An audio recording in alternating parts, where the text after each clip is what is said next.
हाथरस हादसे के 7 दिन के बाद योगी आदित्यनाथ सरकार ने आज बड़ा एक्शन लिया है। एसडीएम, सीओ, एसओ, तहसीलदार और चौकी इंचार्ज समेत 6 अफसर को सस्पेंड कर दिया गया। ये तो अभी शुरुआत है और आने वाले दिनों में इससे भी सख्त कार्रवाई होगी। लेकिन कथावाचक सूरजपाल पर कोई एक्शन नहीं हुआ। हाथरस, अलीगढ़ और मैनपुरी में सूरजपाल के आश्रम में हलचल बंद है। आश्रम के बाहर उसके भक्तों की भीड़ फिर से जुटने लगी। उत्तर प्रदेश में बाय इलेक्शंस होने वाले हैं। 10 सीटों पर वोट का हिसाब लगाया जा रहा है और इसीलिए बाबा फिलहाल सेफ है। सूरजपाल का नाम लेने से नेताओं को डर क्यों लग रहा है और इसके पीछे की वजह क्या है, इस रिपोर्ट में जानिए। यूपी की 10 विधानसभा सीटों पर उपचुनाव हो जाएं तो कौन जीतेगा? क्या अखिलेश यादव और राहुल गांधी की 2 लड़कों की जोड़ी फिर जीत जाएगी या अब की बार योगी आदित्यनाथ जोरदार वापसी करेंगे? हाथरस स्टैम्पीड में 121 लोगों की मौत से क्या बदला है? क्या इस हादसे के बाद होने जा रहे उपचुनावों में वोटिंग पैटर्न बदल जाएगा? मैनपुरी की करहल सीट कौन जीतेगा, जहां से अखिलेश यादव ने इस्तीफा दिया है? अयोध्या की मिल्कीपुर कौन जीतेगा, जो सीट अवधेश पासी ने छोड़ी है? अलीगढ़ की खैर सीट पर किसका झंडा गड़ेगा? ये सीट बीजेपी के अनूप वाल्मीकि ने छोड़ी है। गाजियाबाद विधानसभा सीट कौन जीतेगा, जिसे बीजेपी के अतुल गर्ग ने खाली किया है? अंबेडकर नगर की कटहरी असेंबली सीट, मुरादाबाद की कुंदर की सीट, कानपुर की सीसामऊ, प्रयागराज की फूलपुर, मिर्जापुर की मंझवा और मुजफ्फरनगर की मीरापुर असेंबली सीट पर भी उपचुनाव होने वाले हैं। 10 में से 5 विधानसभा सीटें सपा के पास थीं, 3 सीटें बीजेपी के पास थीं, 1 सीट निषाद पार्टी के पास और 1 सीट आरएलडी के पास थी। लेकिन पिछले चुनाव परिणाम अब बेमानी है। यूपी की 10 सीटों पर होने वाला उपचुनाव एकदम फ्रेश होगा। अखिलेश यादव इन सीटों पर सपा का झंडा गाड़ना चाहते हैं। योगी आदित्यनाथ यहां भगवा झंडा गाड़ने को आतुर हैं। 22 के यूपी चुनाव से लेकर 24 के लोकसभा चुनाव तक यूपी के सियासी हालात बदल चुके हैं, समीकरण बदल गए हैं, नेताओं की सियासी ताकत बदल चुकी है। 22 में सपा और कांग्रेस अलग अलग चुनाव लड़ी थी। इस बार इन दोनों का कंबाइंड वोट शेयर था 34.39%। 24 में सपा और कांग्रेस का कंबाइंड वोट शेयर बढ़कर 43% से ऊपर हो गया। 2 साल में कुल मिलाकर 8.66% वोट का नेट गेन सपा कांग्रेस गठबंधन को हुआ है। 22 में यूपी चुनाव में बीजेपी का अपना वोट शेयर 41.3% था। 24 के लोकसभा चुनाव में बीजेपी को 41.37% वोट मिले हैं। यानी 22 से 24 के बीच बीजेपी को कोई बड़ा गेन नहीं हुआ तो लॉस भी नहीं हुआ। 22 से 24 के बीच बीजेपी नहीं घटी, लेकिन एक बड़ा अंतर यह आया कि मायावती की बहुजन समाज पार्टी के वोट घट गए। असल में बीएसपी 2019 से लगातार घटती ही जा रही है। 19 के चुनाव में यूपी में बीएसपी का वोट शेयर 19.43% था। 22 के यूपी चुनाव में बीएसपी का वोट शेयर घटकर 12.88% रह गया। 24 के संसदीय चुनाव में बीएसपी को यूपी में केवल 9.39% वोट मिले। पिछले 5 साल में मायावती का मुस्लिम वोट बैंक लगभग पूरी तरह सपा कांग्रेस की तरफ शिफ्ट हो गया है। लेकिन बड़ा फर्क इस बात से आया है कि मायावती का दलित वोट बैंक भी टूट गया। मायावती का दलित वोट टूटकर बीजेपी की तरफ नहीं गया, वो सपा कांग्रेस की तरफ गया। इसी एक फर्क ने यूपी की सियासत में बड़ा फर्क ला दिया है। बीएसपी का वाल्मीकि वोट सपा और कांग्रेस में बंट गया। बीएसपी के साथ जुड़ा रहा पासी वोट लगभग पूरी तरह सपा के साथ अटैच हो गया। सपा के अवधेश पासी का अयोध्या से लोकसभा चुनाव जीत जाना कोई साधारण घटना नहीं है। अमेठी के पासी बहुल जगदीशपुर विधानसभा क्षेत्र में बीजेपी का पासी विधायक होने पर भी कांग्रेस के किशोरीलाल शर्मा ने स्मृति ईरानी को 15,519 वोटों से पीछे छोड़ दिया था। सपा कांग्रेस ने यूपी की 17 एससी आरक्षित सीटों में से 9 सीटों पर कब्जा किया। बीजेपी को केवल 8 रिजर्व्ड सीटें मिली। 24 का लोकसभा चुनाव पीछे छूट गया है। आगे 10 विधानसभा सीटों का उपचुनाव है। इन उपचुनावों से पहले यूपी में एक बड़ी घटना हुई। हाथरस की भगदड़ में 121 लोगों की मौत हुई। मरने वालों में ज्यादातर लोग दलित और पिछड़े समाज से हैं। सबसे खास बात यह है कि स्वयंभू कथावाचक सूरजपाल उर्फ भोले बाबा उर्फ नारायण साकार हरि भी दलित जाटव समाज से ही ताल्लुक रखते हैं। हाथरस हादसे की जांच के लिए जो एसआईटी बनाई गई उसकी रिपोर्ट आ चुकी है। मुख्यमंत्री योगी आदित्यनाथ को सौंपी गई 300 पन्नों की रिपोर्ट में हादसे का सारा ठीकरा सत्संग के आयोजकों पर फोड़ा गया है। स्थानीय अफसरों को भी कसूरवार ठहराया गया है। संक्षेप में आपको बताते हैं कि एसआईटी की रिपोर्ट में है क्या। सत्संग आयोजकों ने तथ्यों को छिपाकर कार्यक्रम की अनुमति ली। आयोजकों ने भीड़ को नियंत्रित करने के इंतजाम नहीं किए। एसडीएम ने कार्यक्रम स्थल का निरीक्षण किए बिना सत्संग की अनुमति दे दी। सीओ, एसएचओ, चौकी प्रभारी और तहसीलदार ने लापरवाही की। आयोजकों ने पुलिस को कार्यक्रम स्थल का निरीक्षण करने से रोकने का प्रयास किया। सूरजपाल उर्फ भोले बाबा को बिना किसी सुरक्षा व्यवस्था के भीड़ से मिलने दिया गया। घटनास्थल पर कोई बैरिकेडिंग या सुरक्षित मार्ग की व्यवस्था नहीं की गई। जब भगदड़ हुई तो आयोजन समिति के सदस्य मौके से भाग गए। एसआईटी रिपोर्ट आने पर योगी सरकार ने 6 अधिकारियों को तत्काल प्रभाव से सस्पेंड कर दिया, लेकिन रिपोर्ट में कहीं भी कथावाचक सूरजपाल का नाम नहीं है। बाबा सूरजपाल का नाम एफआईआर में भी नहीं है। उसे अभी तक जांच में शामिल भी नहीं किया गया है। हाथरस हादसे पर हर पार्टी का नेता बोल रहा है, लेकिन कोई भी नेता बाबा सूरजपाल का नाम नहीं ले रहा। राहुल गांधी हाथरस पीड़ितों से मिले, लेकिन प्रशासन की कमी बताकर और ज्यादा मुआवजे की मांग करके पल्ला झाड़ लिया। प्रशासन की कमी तो है, गलतियां तो हुई हैं, और शायद सबसे जरूरी बात कि कॉम्पेंसेशन सही मिलना चाहिए। अखिलेश यादव इस मुद्दे पर कई बार बोले, लेकिन एक बार गलती से भी सूरजपाल का नाम नहीं लिया। जो हादसा हुआ है पूरी सरकार की लापरवाही है, प्रशासन की लापरवाही है। जो जानकारी सरकार के पास थी उसके बावजूद भी सरकार को जो इंतजाम करना चाहिए था वो इंतजाम नहीं किया है। सूरजपाल का नाम योगी आदित्यनाथ ने भी नहीं लिया था। घटना घटित हुई है तो इसके पीछे हादसा नहीं तो साजिश किसकी है? कौन इसके पीछे है?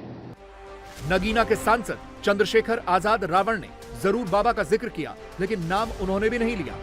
क्या मुख्यमंत्री उनको बचा रहे हैं? तो मुख्यमंत्री को ऐसा नहीं करना चाहिए। मैं फिर कह रहा हूं, और ऐसे जितने बाबा हैं देश भर में, और उन सब की जांच होनी चाहिए। आखिर बाबा में ऐसा क्या है? जवाब है कि बाबा में वोट है। नेता हो या पार्टी, लोकतंत्र में सबको एक ही चीज से घबराहट होती है, वो है भीड़। जिसके पास भीड़ जुटाने की ताकत होती है उससे नेता भी डरते हैं। ऐसे दौर में जब बड़े बड़े नेताओं को भी रैलियों में किराए पर भीड़ लानी पड़ती है, बाबा सूरजपाल के नाम से 2.5 लाख लोगों की भीड़ यूं ही जुट जाती थी। नेताओं को उसी भीड़ का डर है। तो उनने जब नारायण हरि परमात्मा का उद्घोष किया, नारायण हरि का जयकारा लगाया, तो हमारी सांस वापस आ गई। सर, हम आपके सामने खड़े। और आकर के उन्होंने ऐसा धक्का मारा मेरे शरीर में, फिर मेरी जान आ गई। जब मैंने आंखें खोलकर देखा तो मैंने, तुम क्यों रो रहे हो? तो कहने लगे तुम मर गई थी, तुम मर गई थी, तुम मर गई थी। परमात्मा मानते हैं विष्णु भगवान का रूप देखा मैंने, तो दर्शन चक्र देखा उनकी। मेरे तरफ ने काटा था, सब लोग करे भैया मैंने इसका चीरा लगवा दिया, इससे तुम्हारा कुछ और मेरा कुछ नहीं हुआ, मैं तो यहाँ का रिजल्ट से हो गई। सूरजपाल को भगवान मानने वाले ज्यादातर लोग दलित समुदाय के हैं। यूपी में जहां उपचुनाव होने हैं वहां दलित वोटों का जोर है। मैनपुरी, एटा, इटावा, कासगंज, अलीगढ़, हाथरस, फिरोजाबाद और फर्रुखाबाद, यूपी के इन इलाकों में बाबा सूरजपाल का प्रभाव है। अखिलेश यादव ने जो करहल विधानसभा सीट छोड़ी है, वहां से मैनपुरी वाले यादव खानदान के तेज प्रताप यादव को लड़ाने की चर्चा है। तेज प्रताप को जिताना है तो दलित वोट भी चाहिए, इसलिए अखिलेश यादव बाबा सूरजपाल को नाराज करने का रिस्क नहीं ले सकते। जब से हाथरस का हादसा हुआ है, अखिलेश यादव बाबा सूरजपाल का नाम लेने से भी कतरा रहे हैं। क्या बाबा की गिरफ्तारी की मांग करेंगे आप? मैं कहता हूं किस बाबा की गिरफ्तारी कराएं बताओ तुम? 2 बाबा हैं वहां। करहल में करीब 3 लाख वोटर हैं। सबसे ज्यादा करीब 1.25 लाख के करीब यादव वोटर हैं। उसके बाद 40,000 दलित समाज के वोटर हैं। शाक्य 35,000, पाल और ठाकुर 30,000, ब्राह्मण 15,000, लोध और वैश्य 15,000 वोटर हैं। इनमें से दलित, शाक्य, पाल और यादव वोटर बड़ी तादाद में बाबा सूरजपाल के भक्त हैं। हमारा एक कैंसिल फोरा बताया था, मैंने अल्ट्रासाउंड कराया, डॉक्टर ने कहा कि आपके कैंसिल है। मैंने घर में किसी को नहीं बताया, साथ वाले को भी नहीं बताया। मेरे प्राण निकल गए और निकलने के बाद मेरे बच्चे निकल गए, मतलब निकल गए। मैं तन से मैं मर गई बिल्कुल। मेरे घर वाले बच्चा वगैरह इतने पढ़े लिखे, वो माइक लगाए, बच्चे भी हम भी जानते ना प्राण निकल गए। मेरे बच्चे भी रोने लगे, सब घर मेरा रो रहा। रोने के बाद में मैंने क्या देखा कि हम जाकर के परमात्मा की छवि रखी थी, उसी में इसी तरीका से परमात्मा बैठे हुए थे। और उन्होंने जब मेरे बच्चे रोने लगे तो मुझे तो पता नहीं, पर उसमें बैठे देख रही, मेरी आत्मा देख रही बैठी, और आकर के उन्होंने ऐसा धक्का मारा मेरे शरीर में, फिर मेरी जान आ गई। जब मैंने आंखें खोलकर देखा तो मैंने तुम क्यों रो रहे हो, तो कहने लगी तुम मर गई थी। तो मेरे फोड़ा ये फूटने के बाद में ममाद बन करके हमारे शरीर से निकल गया और मैं ठीक हो गई। बाबा सूरजपाल के प्रति उनके भक्तों की दीवानगी इस तरह की हो तो नेता क्या कर लेंगे। चमत्कार के आगे दुनिया सिर झुकाती है, नेताओं का सिर पहले झुकता है। नारायण साकार हरि की कृपा से जहां कल बिल्कुल दिन नहीं खुला था, आज आपकी कृपा की वजह से बादल छट गए हैं, धुंध हट गई है और हम लोगों को थोड़ी आपके दर्शन से राहत मिल रही है। अलीगढ़ की खैर सीट अनुसूचित जाति के लिए सुरक्षित है। यहाँ 50,000 से ज्यादा दलित वोटर हैं, जिनमें सबसे ज्यादा तादाद जाटव दलितों की है, जो पूरी तरह बाबा सूरजपाल के प्रभाव में है। खैर सीट बीजेपी के विधायक और यूपी के राजस्व मंत्री अनूप वाल्मीकि उर्फ अनूप प्रधान के सांसद बनने के बाद खाली हुई है। इस सीट को बीजेपी किसी भी तरह जीतना चाहती है। बीजेपी के किले में सेंध लगाने के लिए सपा की भी खैर पर नजर है और कहा जा रहा है कि यहाँ के 50,000 दलित वोटों की चाबी बाबा सूरजपाल के पास है। आपकी क्या मान्यता है बाबा को लेके, क्या मानते हैं आप? हम बाबा को परमात्मा मानते हैं, विष्णु भगवान, विष्णु भगवान का रूप देखा मैंने, तो दर्शन चक्र देखा उनकी। कब देखा आपने, क्या देखा, पूरा बताइए। शुरुआत में ही पहले झोपड़ी पर ही थे यहाँ पर, तब कुछ नहीं था। पहले जब शुरुआत में प्रभु आए तो मेरी इच्छा हुई मैं भी दर्शन को विष्णु भगवान के रूप में दर्शन दिए। उंगली पर सुदर्शन चक्र है, गरुड़ की सवारी है। अब मेरी इच्छा हुई, अब प्रभु को मैं तो परमात्मा इन्हीं को मानती हूँ। हाँ। तो ऐसा कोई चमत्कार आपने देखा कि कोई क्या चमत्कार करा जिससे आपका विश्वास बढ़ गया? विश्वास सब निरव चमत्कार। भैया बहन हमारे पति तनके थे बीमार, 3 महीना चारपाई से नहीं उठी, लेकिन यहाँ आने से मैंने जल भी पे आया, वो आए और वो ठीक हो गए। जल की क्या कहानी है? जो यहाँ का हैंडपंप का जल है? जल यही है, जब ये हैंडपंप सब है तो जल से क्या होता है? जल से क्या होता है, अब आप पिए, आप उनका नाम लेकर पिए, आपको इच्छा पूर्ण होगी, जो बीमारी है उसको दूर होगी। अंबेडकर नगर की कटहरी असेंबली सीट अनुसूचित जाति सुरक्षित सीट है। यहाँ 68,000 से अधिक दलित वोटर हैं। मुरादाबाद की कुंदरकी सीट मुस्लिम बहुल है। यहाँ से सपा के जियाउर रहमान बर्क विधायक थे, जो अब सांसद बन गए हैं। मुसलमानों के बाद दूसरी सबसे बड़ी आबादी दलित वोटर्स की है। मुजफ्फरपुर की मीरापुर विधानसभा सीट पर करीब 50,000 दलित वोटर्स हैं, तो कानपुर के सीसामऊ में भी 45,000 से ज्यादा दलित मतदाता हैं। अयोध्या फैजाबाद से जीतने वाले अवधेश पासी 1.5 महीना पहले तक यूपी विधानसभा में अखिलेश यादव की बगल में बैठते थे। अब वो लोकसभा में अखिलेश और राहुल गांधी के बीच में बैठते हैं। अवधेश प्रसाद ने अयोध्या फैजाबाद से बीजेपी के लल्लू सिंह को हराया है। लल्लू सिंह वही नेता हैं जिन्होंने चुनाव से ठीक पहले संविधान बदलने वाला बयान दिया था। उस बयान ने अयोध्या में ही नहीं पूरे देश में बीजेपी को नुकसान पहुंचाया। अवधेश पासी का एक नारा लोकसभा चुनावों में खूब चला था, न मथुरा न काशी, अयोध्या में अवधेश पासी। अवधेश पासी ने अयोध्या की मिल्कीपुर विधानसभा सीट खाली की है, जो उपचुनावों में यूपी की सबसे बड़ी लड़ाई का सेंटर बनने जा रहा है। अयोध्या की हार का बदला लेने के लिए बीजेपी मिल्कीपुर जीतना चाहती है, लेकिन दलित वोटों के सपोर्ट के बिना मिल्कीपुर जीतना संभव नहीं है। मिल्कीपुर में करीब 80,000 यादव और 1,20,000 दलित मतदाता हैं। अवधेश पासी की जीत ने मिल्कीपुर को इतना हाईलाइट कर दिया है कि मायावती और चंद्रशेखर आजाद रावण दोनों को यहां के दलित वोटर्स की चिंता सताने लगी है। मायावती की पार्टी आमतौर पर उपचुनावों से दूर रहती है, लेकिन मिल्कीपुर में बीएसपी का भी इंटरेस्ट है। चंद्रशेखर आजाद रावण ने तो यहां बाकायदा चुनाव प्रभारी तक अनाउंस कर दिया है। बीजेपी पिछले 1.25 महीने से यूपी रिजल्ट की समीक्षा कर रही है। झटका बड़ा है, इसलिए विश्लेषण भी लंबा है। बीजेपी की इंटरनल रिपोर्ट में कुछ बातों का जिक्र है।